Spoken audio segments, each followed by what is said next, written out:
శ్రీ రమణ భాషణములు. ఒక దర్శనార్థి మహాత్ములైన శ్రీ చైతన్య మహాప్రభు, రామకృష్ణ పరమహంస మొదలైన వారు భగవత్ సన్నిధిలో విలపించి సిద్ధి పొందారు. ఆ మార్గం అవలంబించవచ్చునా అని అడిగారు. దానికి మహర్షి, అవును, ఈ అనుభవాల మధ్యలోంచి వారిని ఆకర్షిస్తూ బలీయమైన మహాశక్తి ఒకటుంది. ఆ మహాశక్తిని నమ్ముకో, నిన్ను నీ గమ్యం చేరుస్తుంది. కన్నీళ్ళు బలహీనత లక్షణం అంటారు, కానీ పైన పేర్కొన్న వ్యక్తులు బలహీనులు అనడానికి లేదు. వారి కన్నీళ్ళు వారిని వశపరచుకున్న మహాప్రవాహం యొక్క తాత్కాలికమైన గుర్తులు మాత్రమే. మనం వారు సాధించిన లక్ష్యాన్ని గుర్తించాలి అని సమాధానమిచ్చారు. దానికి భక్తుడు, ఈ భౌతిక దేహం అదృశ్యమై శూన్యంలో కలిసేట్లు చేయవచ్చా అని అడిగారు. దానికి మహర్షి, ఎందుకీ ప్రశ్న? నీవు నీ దేహమేమో కనుక్కో అన్నారు. దానికి భక్తుడు, వశిష్ఠ విశ్వామిత్రుల వలె మనము అంతర్ధానం కాగలమా అని ప్రశ్నించాడు. దానికి మహర్షి, ఇవన్నీ కేవలం భౌతిక విషయాలు. మనకి ఆ శక్తి ఉన్న విషయాలలో ఇవి ప్రధానమా? నీవు ఆత్మవు కాదా? మిగిలిన విషయాల గురించి చింత ఎందుకు? సారాన్ని గ్రహించు. మిగిలిన విషయాలను సిద్ధాంతాలుగా గుర్తించి విడిచిపెట్టు. ఈ శరీరం మాయమవడం ముక్తి మార్గానికి ప్రధానం అనుకున్నవారు తప్పే. అలాంటిదేమీ అవసరం లేదు. నువ్వు ఈ శరీరం కాదు.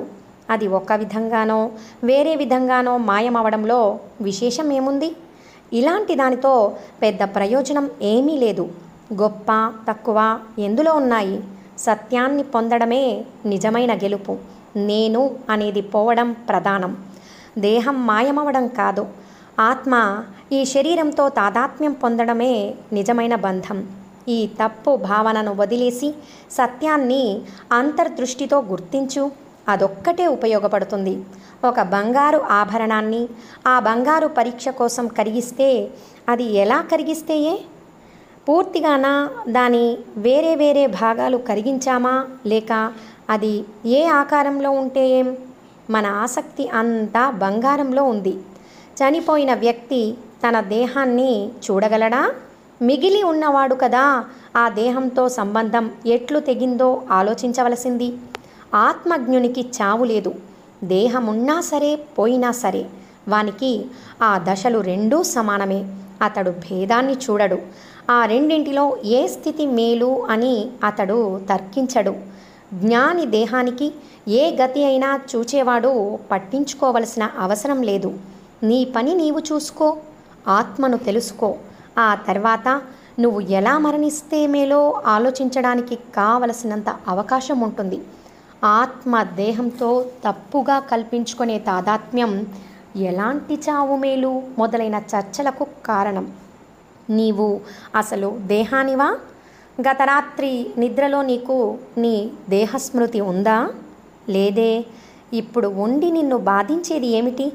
అది అహంకారం. దాన్ని వదల్చుకొని సుఖంగా ఉండు అని సమాధానమిచ్చారు. ఓం నమో భగవతే శ్రీరమణాయ.